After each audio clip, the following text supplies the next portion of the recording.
G'day legends, I hope that you're having a fantastic day and happy Monday. I hope that the start of your week is going really well, and to be honest, day by day I do feel 5 or 10% better, so that is a big improvement and I'm really glad. I still have some fear to do with how my appointment with the oncologist will go and chemo around the fogginess in my head, but for now let's enjoy it as we're here. And I even think the cut on top of my head, if you can see it, I just think that is recovering really well also. But you don't want to hear about me, you want to hear about the news that I'm going to tell you. So today, as always, we do have a lot going on. I want to show you the maps, I want to show you some geolocations as well. And some images released as a bit of a look at this, but if you take the geolocation of it, it tells actually a very different story. I want to share with you a Russian perspective on the US election, Harris v. Trump. I can't believe that in a couple of days we're going to have an answer on that, and then the subsequent, whatever fallout becomes of it, from people complaining online to what we see. I can't believe that we're very close to that. I want to talk about satellites. I want to look at what Ukraine's Minister of Foreign Affairs as well as the President have said about Russian drones and the increase in the amount of drones that Russia is using, above 40%. And I want to talk about the largest issue I see that Ukraine has within its own forces is mobilization and more men. So we'll go over all of that, and if I didn't mention it, we'll go over the maps and see where things are moving.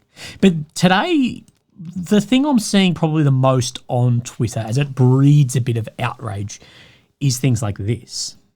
From Jürgen, Google publishes updated images on the maps showing the placement of Ukrainian military systems, but they cannot be removed upon request because it is the weekend. Reports the Russian boss is already actively distributing these images.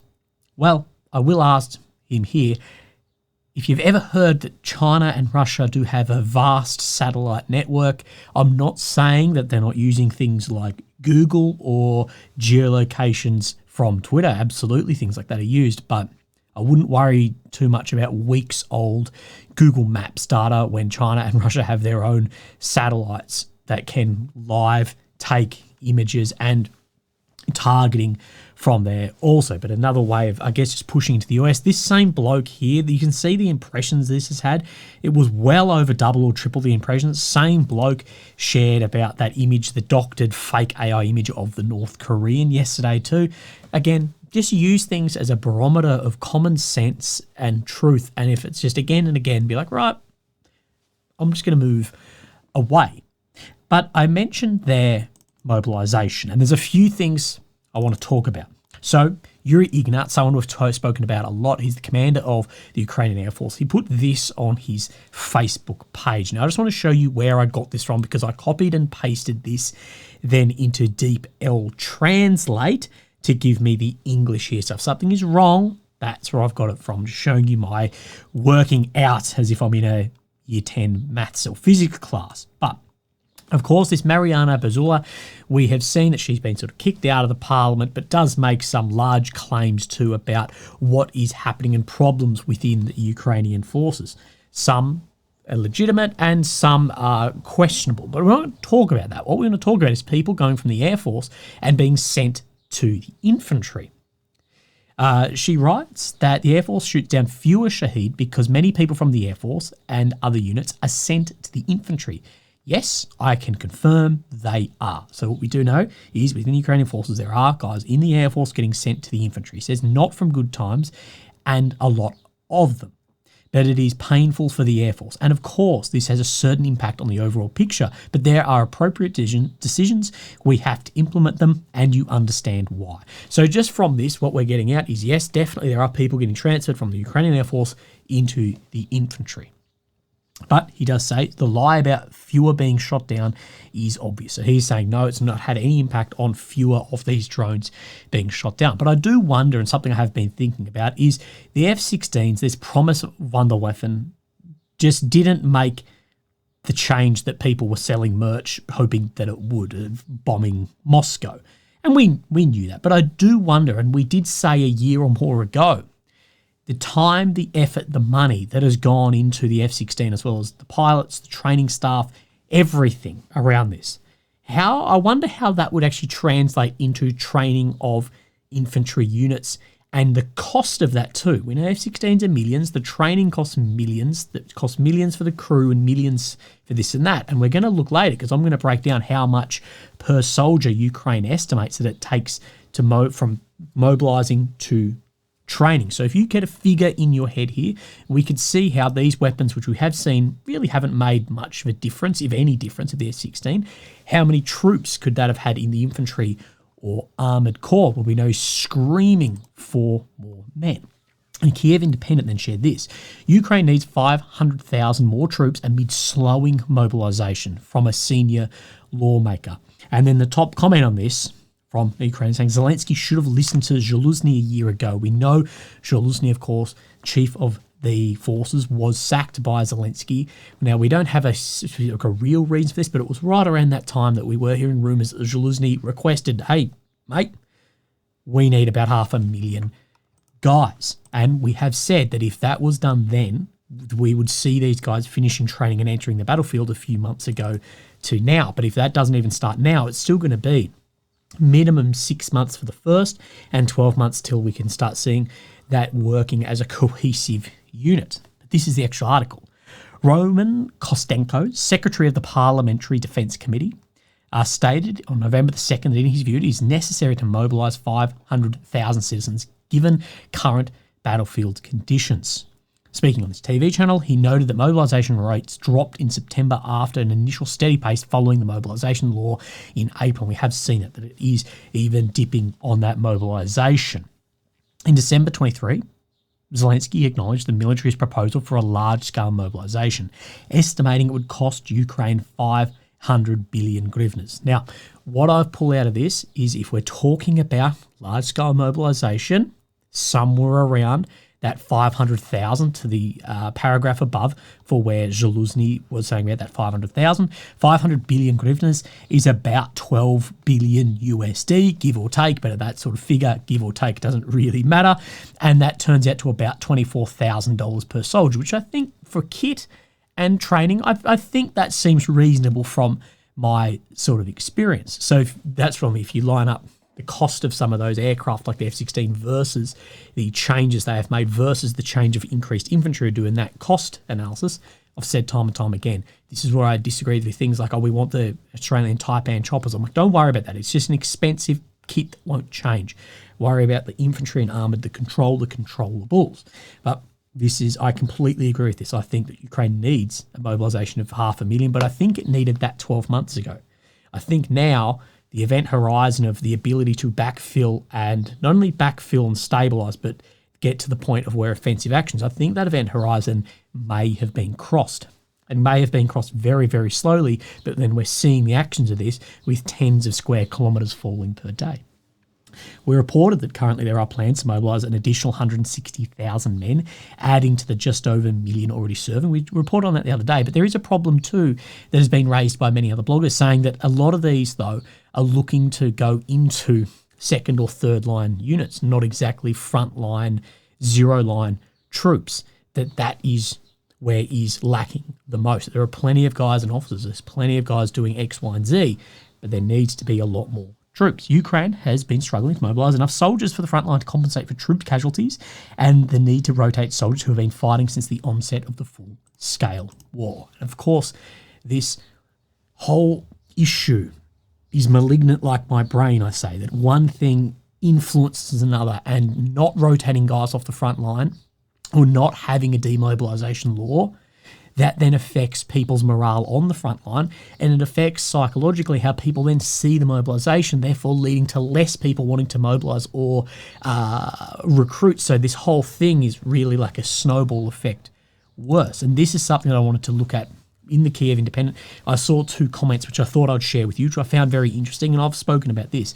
I think it's difficult to demand more arms from the Allies if Ukraine is not able or willing to recruit more soldiers. And this is something we've heard rumours of, that there is this idea of Ukraine needs to mobilise more guys before more arms are sent in. We hear Ukraine requesting more arms, complaining that they're not arriving, but on the other side of that, we see them where some of the Western states making comments about there needs to be troops to give them to. You need to mobilise as we need to do more arms. That's what I've said. Point number 1 and 2, or number 1 with an annex of the victory plan should have been, we need more weapon systems to arm 500,000 troops of which we are to mobilise. So it's a bit of a give and take. One issue is, of course, the need to keep the economy going, and that means some men need to stay behind.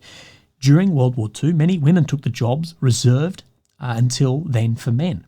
My sense is that Ukrainian women are certainly no less able to do the same, and most likely are better educated and tougher and more prepared to face challenges than the American women were 80 years ago. One of the issues here, though, is that many of these have been refugees outside of Ukraine, and how do you return people back to? I think Ukraine must find a solution to its need to replace lost soldiers and rotate the veterans away from the front lines, and to have an exit strategy that soldiers that served for a long time be able to return back to civilian life. Again, many complaints that people say the only way off the front is either dead or wounded. There's no laws in place for rotation or demobilisation.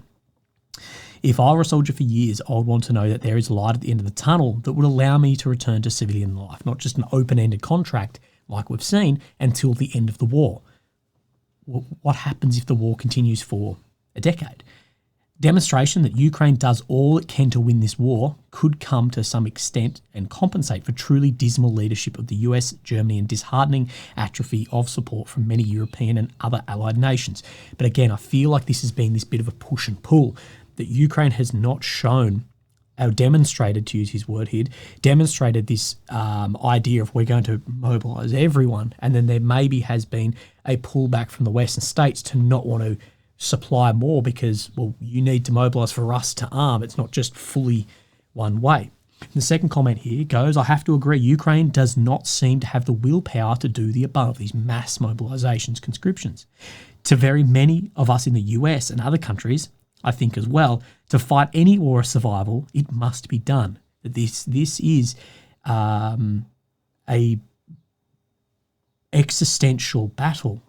Well, the demographic crisis that this could have is not going to matter if there's nothing left at the end of the war if you lose, if it keeps going in the way it's going. Another huge point to us US folks is the lack of manpower Ukraine complains of. We ask this, when is Ukraine ever going to get serious about conscription? Ukraine needs today to start conscripting men and women, if need be at age 18. Stop stalling and complaining to the world about your manpower shortages in your military. Again, we know that age of conscription is 25, not 18, and that has copped criticism from the US, saying, well, the US did from 18 for Vietnam, and it's a bit rich to complain of manpower shortages when you're not willing to do that. I know there's these huge demographic crises too. Demonstrate to the world that you actually are doing all you can to win the war, because we just don't see that as of now in all these circumstances, remembering that US taxpayers are paying for what you do receive, and our own force is very low on many of the weapons and munitions you ask for. So I've spoken about this bit of a push and pull, and I think there can be some reservation for more arms in, because there is reservation to conscript or mobilise. And this is what I've spoken about many times, that we seem to be in the worst possible scenario for this war, in my opinion, is limbo. So you've got two possibilities that I see currently. You have a negotiated process, which how the front line is at the moment, will include concessions around joining of things like NATO and, of course, territory concessions. If there is a negotiated settlement right now, it's just how it will look right now. And over here on the other side, the other option is you have mass conscription. I'm talking 250,000 to 500,000 to 750,000 men, and armed and trained, but that is minimum 12 to 18 month pipeline, like absolute minimum, a massive commitment from Ukraine and from the West. Those, I believe, are the two options. But I believe we're somewhat in this dick-swinging limbo at the moment that is like, well, no concessions, but we're not demonstrating that we're willing to conscript, and we're just in this extending the protracted war, just lengthening the war, hoping that Russia will fail and it will internally collapse, what looks further away now than it did even at the beginning, but it just increasing the suffering. It just seems like a decision needs to be made one way or the other. And I know that I'm not alone in the way that many, many people are feeling to do with this. Now, let's just quickly talk about this increase of drones, and then I'll show you the maps. So this is Andrew Sybiha, Ukraine's Minister for Foreign Affairs, of course, replaced Vuhledar. Actually looks like he could be Vuhledar's dad. I did laugh. I still laugh every time I see it, because if you put a photo of these two together, it actually does just look like a slightly older version of him. And people said, when it gets serious, they've put your dad in charge. Anyway, he says, when Russia ramps up terror, 71 Shahed drones on Kyiv and other cities today. 1,331 in September, that's 44 a day. 1,908 in October, 62 a day. This is a 42.3% increase. That is a hell of a lot. So we're talking about, over 40%, let's just say 45% increase for ease. You're talking 45% increase. That's just not, that goes all the way back to production, where there was a hope, like I said, that eventually with the sanctions, with industry, whatever, these couldn't be made. And we're hearing that more of these are a newer variant and having more success and are less susceptible to things like electronic warfare, although getting good figures on how many have been intercepted or how many hit, we never know. Let us strike their bases and storages in Russia, allow partners to intercept them in our sky, lift all restrictions on protecting life from terror. So leading to, we need long-range strike capability to hit where these are stored, where they're made, and partner nations to intercept them in the sky. That said, no nation has the ability to intercept these from NATO as far away as where some of these are. So around Lviv, yeah, absolutely, some air defense systems could hit there, but Kyiv and other areas, you're going to have Western systems or Western planes within the airspace to intercept them. That was where I said, like, the idea of the close the skies of Ukraine is nice until you hear about the reality of it, that to close the sky, you'd have to have F-35s and F-22s flying not only in Ukrainian airspace, targeting Russian stuff in Ukraine, but you're also going to have seed and deed missions that are impacting areas within Russia too. So that could definitely work in one area in the West, but it's not going to work over all of Ukraine. But there's long-range strike capability that we know was in Zelensky's 5-point victory plan.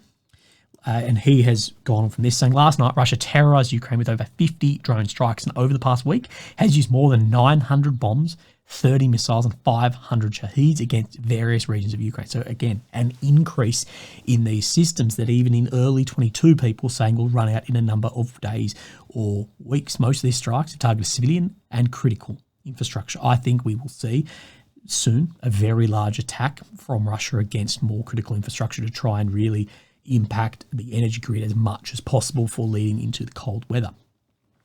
All of these attacks would have been impossible if we had sufficient support from the world in crucial areas, long-range capabilities for our security, truly effective sanctions to prevent Russia from importing critical components for drone and missile production. Now, if you're interested in this, I did an interview with a PhD in electronics talking about the production critical components for weapons like this, and he did say, look, I don't think sanctions can really go around this with the nanometer chips and stuff that Russia can produce or China can produce. How do the sanctions work in that, and how can you sanction something crossing the border from China to Russia? Can be very, very difficult to actually do realistically, especially microelectronics, he says here, and political decisions that could ruin Russia's will to wage this war.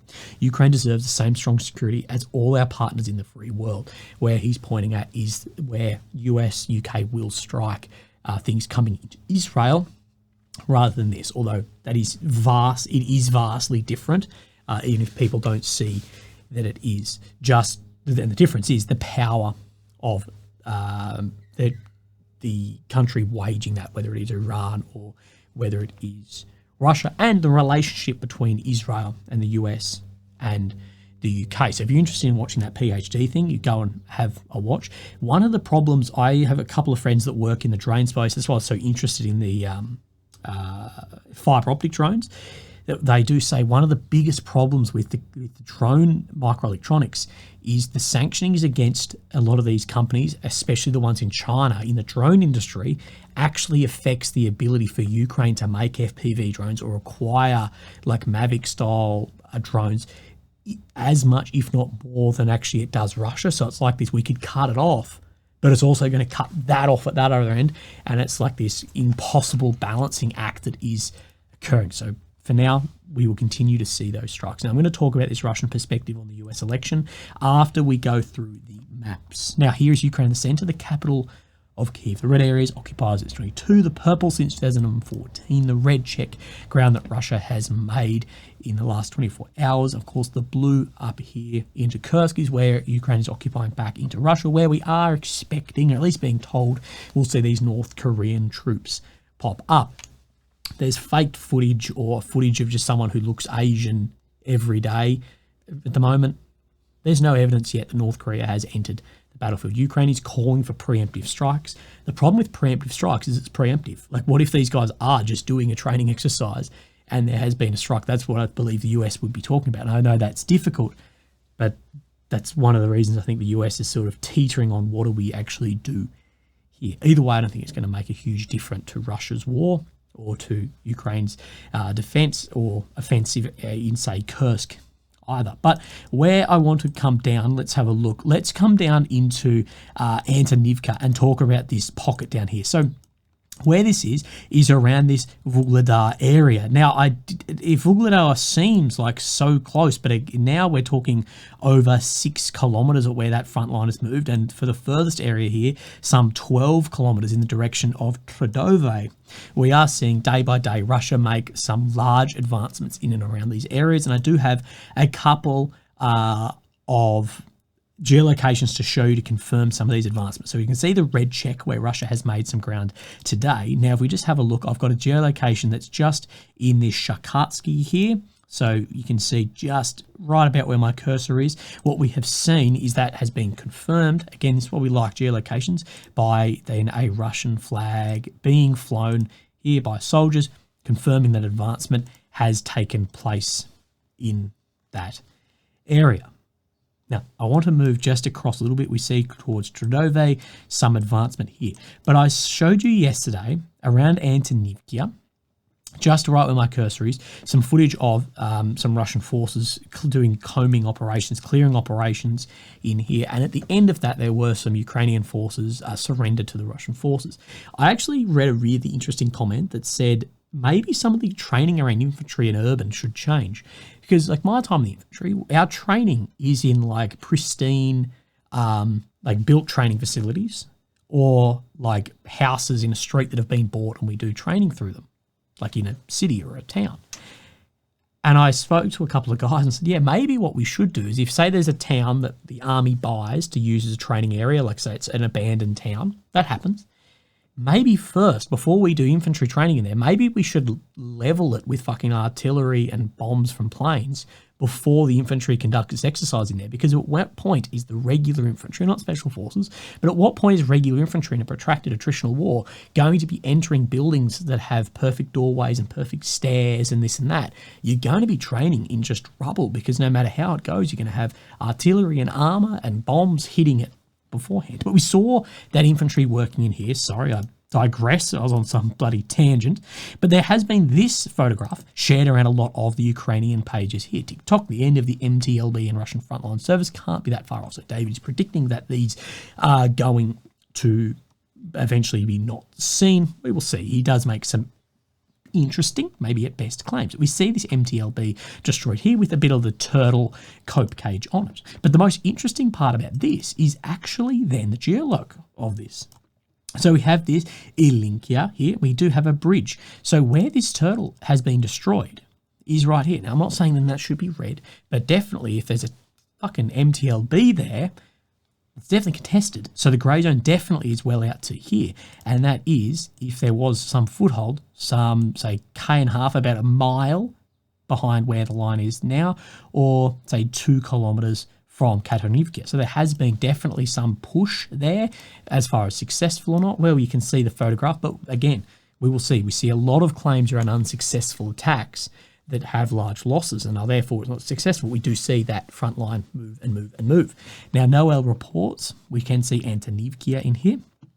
His map here, Ukrainian sources map, and we have the deep state does show a vastly different image of this area. So what we can see is he's showing Antonivka, like the footage we saw yesterday, has come under control, as well as Katanivka, as well as this grey zone in here. So this is a large change. But if we also look, see where these two long skinny paddocks are? These are these long paddocks.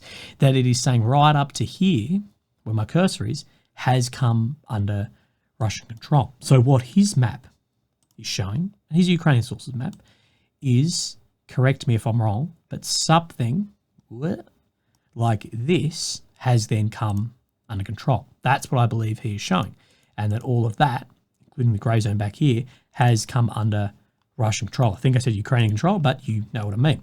So that is very interesting as well to see where Antonivka is changing. Now, while we're down in here, I just want to move up and talk about Kurakhove. Now, I think the next large battle that we will see is Kurakhove, of course, sitting right here.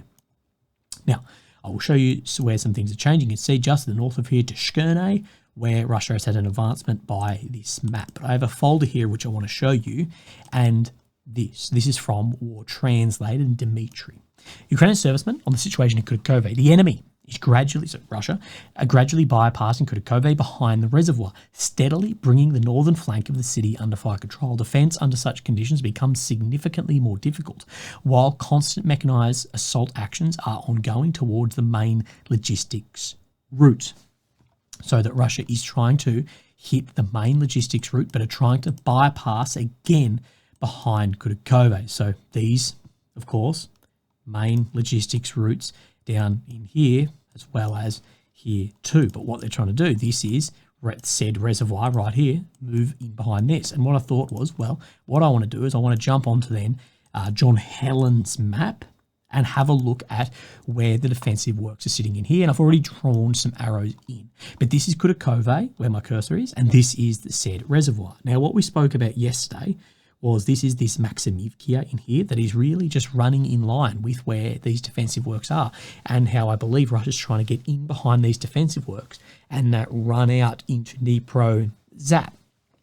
But also, so I've drawn that arrow here, but this is Kurakhivka, this is Kurakhove, where he's saying that Russia are trying to get behind the reservoir. So we can see pushing and having an attack southwards across the reservoir onto Kurakhove. It's very flat in here. But the ability, if they are able to push through this defensive work, to basically do a flank on Kurakhove. Now, this is the Ukrainian defensive line here.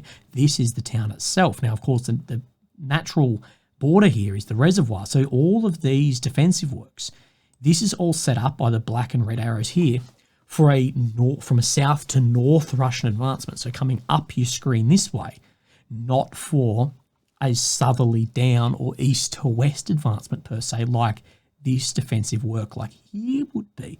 So it could be trying to swing around and sort of get on the flank of Kurakhove and collapse that front. We're seeing that sort of double pincer occurring, and again, the threat getting in behind some of these defensive works. So that is just my reading on that front. Now we have a Syriac update in here. Now, what we need to have a look at is try and line some stuff up. So we'll zoom in just a little bit. This red dot is Ostrivsky, and you can see where the mines are in here. And Syriac is showing basically all of this is getting filled in. Places like Ilinka coming under some grey zone and the control increasing in that direction. I believe we may see all of this come under control. But again, like Dmitry said, well, trying to get around that flank and where those if they can cut off like the logistics route in here being a large problem. We also have Creamy Caprice. He has some maps in here. These are all based off geolocations too. Does a really good job. You can see where the mines are and where this is closing up down towards Ostrivsky, as well as just south of here where we have Ostrivsky. You can see where the second sort of arm of the waterway runs out in the very beginning of Kurakhove, and how he's saying that this is connecting down here, closing up this area where my cursor is at the moment. So then I want to move just up a little bit more as we have, of course, Seladov. Sorry, my head is so itchy as these stitches start sort of popping out. We have Seladov. Now I want to show you a geolocation. So we have Seladov here, and then right on this corner where this tree line is, I have a geolocation. Now, I can't show you this footage, but what this footage is from, I'll chuck it on the Telegram, is a Ukrainian drone dropping grenades on Russian positions here. But what we get by that is, well, there's Russian positions up into this direction.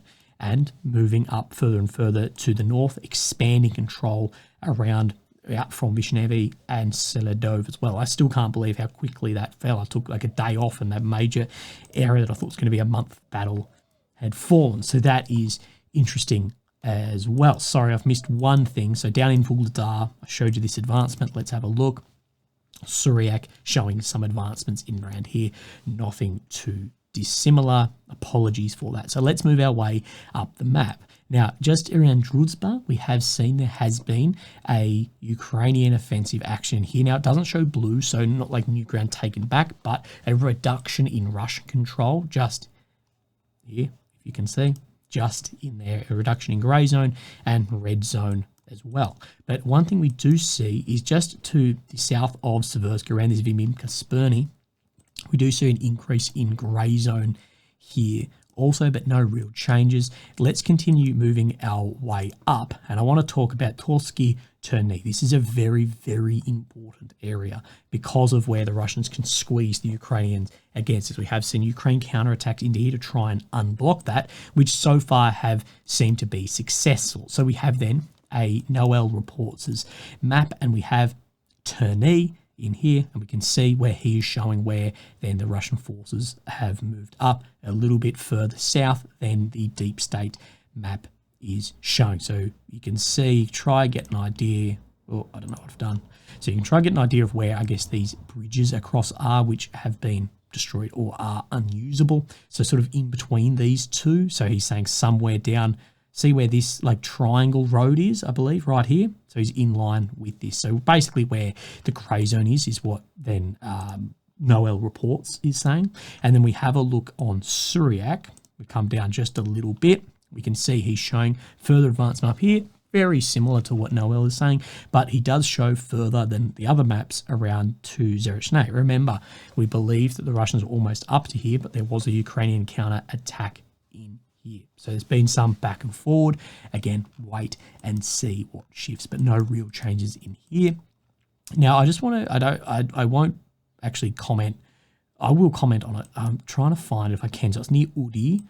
Just this tree line right here, I believe, if this is dead on 7 Ks away from the border, basically, yeah. There was a TOS-1, so the thermobaric rocket launcher, launch a massive missile assault right into here, said to be on Ukrainian positions. And it does seem like a really interesting position to have a large buildup of forces. So potentially if we saw a cross into Belgrade from there, I wouldn't be surprised. But it was this funny looking tree line right in here. Military summary reported on this. Now we come up into the Kursk front here, and we can see there has been some small shift and change in here. Let's try and move this across for you. Situation Kursk front during the last week of October, the last days of November. The situation in Koronevsky and Sudzha districts become clearer. After the arrival of Ukrainian reinforcements, the front was stabilised again. Ukrainian army launched new counterattacks, which made it possible to recapture Novaya Sorechna. So you can see in this area here, the best way to do this is just line up where these tree lines are, so around in this front here. Ukrainian army launched new counterattacks, which made it possible, and bring the line of fighting to the railway. On the other hand, Russian began attack from the north and was able to take a number of positions near Pokrovsk, so right in around here. There's been talk of a new capture of new locality by the Russian forces. However, the situation in other areas has not changed considerably. So you can see where Ukraine has had some counters back and where Russia has as well. I still can't believe that Ukraine is holding forces in here with the situation in the south and the east, and not only that, but deploying more reinforcements into here as well. Unless there is some other attack to come in here, I don't see the point of this at the moment. I can actually see that, I could see why the Russians want to actually hold Ukraine in here, because it's holding an amount in thousands or hundreds or to thousands of troops in here at this point. I don't see why Russia would launch a huge counterattack to push out the forces in here, because, well, it's just freeing up a lot of your forces at the moment for something that seems to be insignificant. And the kilometre square comparatively is insignificant, but it can hold a lot of forces in here. Therefore, you can have more success on other areas of the front. So people saying that North Koreans are deployed to push out the Russians in there, push out the Ukrainians in there, I don't really see why. I think Russia will do like they did around Konovo. They'll bring in VDV elements or special force elements, whatever, to unblock critical areas if guys are going to get surrounded. We know there was some Russian forces surrounded for a while and around here. But otherwise, I think I think this is helping the Russians way more than any benefit it is giving to Ukraine to occupy 400 to 600 square kilometres back in Russia. I can't see how this is more beneficial than the withdrawal of those forces and the push down into these areas. Although I have seen people say that if Ukraine did that, the amount they would have to then withdraw, Russia may actually follow them across the border and open a new front here, that it could be a bit of a push and pull that has occurred right now. Sorry, my word recall still is terrible. Now, this comment was made in a poll I made on my Telegram yesterday. Come and join. And I just wanted to talk about this. Polls are useless. But it seems like this time Republicans are doing way more for public perception, and therefore polls are skewed towards them. And this is something which I think I may be falling in the trap of as well. You see Rogan interview with Trump has 50 million views, or it has just on YouTube, so it's probably 150 million over platforms. JD Vance. The Republicans, I think, objectively are doing a better job on social media than the Democrats, and I think that is true. I think Elon helps us a lot, but just the likes and the marketing. But you can see how then the poll can be skewed that way. So in fact, there are more support for Harris than it seems, so she will win. So he believes that Harris will win, but just because it looks one way online doesn't mean that there is actually more support. The exact same thing happened in 2017 or 16. I hope, as a Russian, that Harris wins. First of all, because it means bigger unrest in the US, and because it means nothing will change much, and it favours Russia now.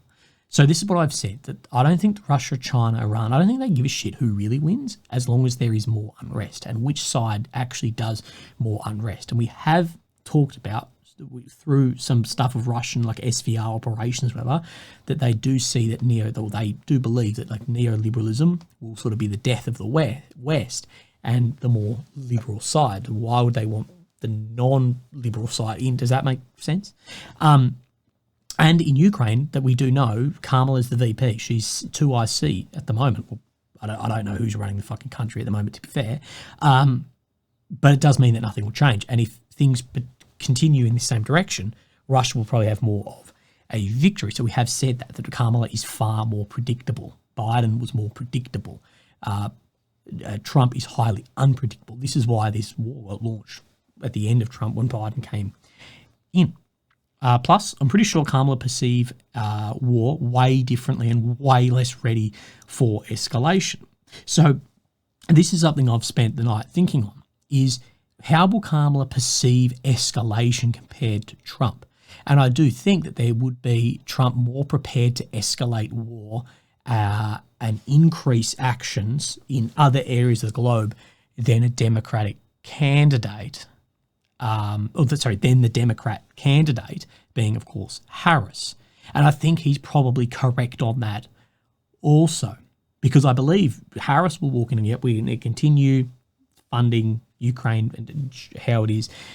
But I think Trump's way might be ringing Putin and going, we're going to bomb the fuck out of you unless you stop this. So not as ready for escalation somewhere. And this doesn't just include Ukraine. This includes many areas around the world. That's very likely why we know it's very clear that the Iranians and their hackers and whatever are wanting a Democratic Party win. They want the Democrats to win.